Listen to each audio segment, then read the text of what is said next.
నర్సంపేట నియోజకవర్గ వ్యాప్తంగా గల ప్రైవేటు పాఠశాలలో అనియంత్రిత ఫీజుల తగ్గింపు లక్ష్యంగా పేరెంట్స్ అసోసియేషన్ ఆధ్వర్యంలో భారీ ధర్నాను అమరవీరుల స్తూపం దగ్గర చేపట్టారు. ఈ కార్యక్రమానికి విద్యార్థుల తల్లిదండ్రులు పెద్ద ఎత్తున హాజరయ్యారు. ప్రైవేట్ స్కూళ్లు వసూలు చేస్తున్న అధిక ఫీజులకు వ్యతిరేకంగా నినాదాలు చేశారు.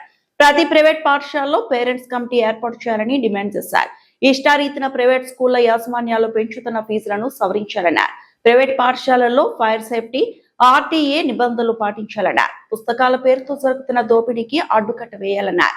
పాఠశాల పరిసరాలు, బస్సుల్లో విద్యార్థుల భద్రతకు చర్యలు తీసుకోవాలన్నారు.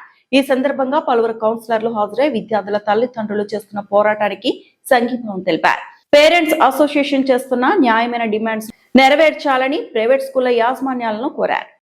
పేరెంట్స్ కమిటీ సభ్యులందరూ ఈ యొక్క కూడలిలో సమావేశమై ఈ యొక్క నర్సంపేట పట్టణంలో ప్రైవేట్ యాజమాన్యాలు ఫీజుల దోపిడీ చేస్తున్న సందర్భంగా ఈరోజు ఈ యొక్క నిరసన కార్యక్రమానికి విచ్చేసినటువంటి ప్రముఖులకు మరియు మీడియా మిత్రులందరికీ నా యొక్క నమస్కారం తెలియజేస్తా ఉన్నాను. ఈ యొక్క ప్రైవేట్ పాఠశాలల్లో ఫీజుల దోపిడీ ముమ్మడిగా ఉంది. కానీ ఫ్యాకల్టీ విషయానికి వచ్చేసినటువంటి అయితే అక్కడ పీజీలు, డిగ్రీలు చూపించుకుంటూ మామూలుగా 10th ఇంటర్మీడియట్ ఒక ఫ్యాకల్టీతోని పిల్లలకు అధ్యాపకులు చెప్తా ఉన్నారు. ఈ విధంగా చేసుకుంటూ ఫీజుల దోపిడీ మాత్రమే జరుగుతూ ఉంది. కానీ ప్రైవేట్ పాఠశాలల్లో ఎటువంటి నాకంటే ముందు మాట్లాడిన మిత్రులు చెప్పినట్టుగా వసతులు కానీ, ప్లే గ్రౌండ్స్ కానీ, టాయిలెట్స్ కానీ ఇలాంటి వసతులు కూడా చాలా లోపాలుగా ఉన్నాయి. వీటన్నిటి మీద కూడా మన విద్యాశాఖ అధికారులందరూ కూడా దృష్టి సారించి అటువంటి పాఠశాలలను వెంటనే వాటిని సీజ్ చేయవలసిందిగా ఈ సందర్భంగా డిమాండ్ చేస్తూ ఉన్నాం. ఈ యొక్క ప్రైవేట్ పాఠశాలల దోపిడీ విషయంలో మేము కూడా మా యొక్క గౌరవనీయులు నర్సంపేట శాసనసభ్యులు మాధవరెడ్డి గారి దృష్టికి కూడా తీసుకువెళ్తాం. ప్రభుత్వ దృష్టి కూడా చేరవేసే విధంగా మేము ఈ యొక్క కార్యక్రమాన్ని చేస్తామని ఈ సందర్భంగా తెలియజేస్తా ఉన్నాను. థ్యాంక్ యూ, నమస్కారం, ధన్యవాదాలు.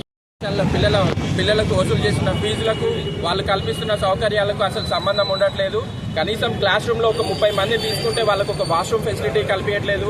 క్లాసులలో మన స్కూళ్ళలో ఫైర్ సేఫ్టీ నిబంధనలు వాడట్లేదు. బస్సులకు తగినట్టు ఎటువంటి సేఫ్టీ ప్రికాషన్స్ వాడట్లేదు. స్కూల్లో ట్రైన్ టీచర్స్ అసలే ఉండడం లేదు.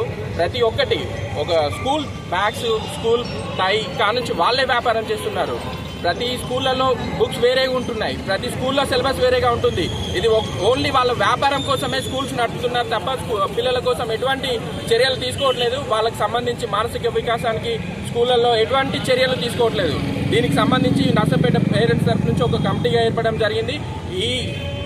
వాళ్ళ వైఖరి మారేదాకా మా వైఖరి మార్చుకోము, మా ధోరణి మార్చుకోము. 100% వాళ్ళు వైఖరి మార్చుకొని ఫీజులు ఇష్టాన రీతిగా వాళ్ళు పెంచుకున్న విధానాన్ని తగ్గించి అందరికీ అందుబాటులో ఉండే విధంగా చేసే విధంగా ప్రయత్నం చేయడానికి మేమందరం అసోసియేషన్గా ఏర్పడడం జరిగింది. దీన్ని ఖచ్చితంగా మేము ముందుకు తీసుకెళ్తాం. 80% తగ్గేది లేదు. వాళ్ళు తగ్గి వచ్చేదాకా మేము దీన్ని ఇట్నే కంటిన్యూ చేస్తాం. కోసం మా ఛానల్ని సబ్స్క్రైబ్ చేయండి.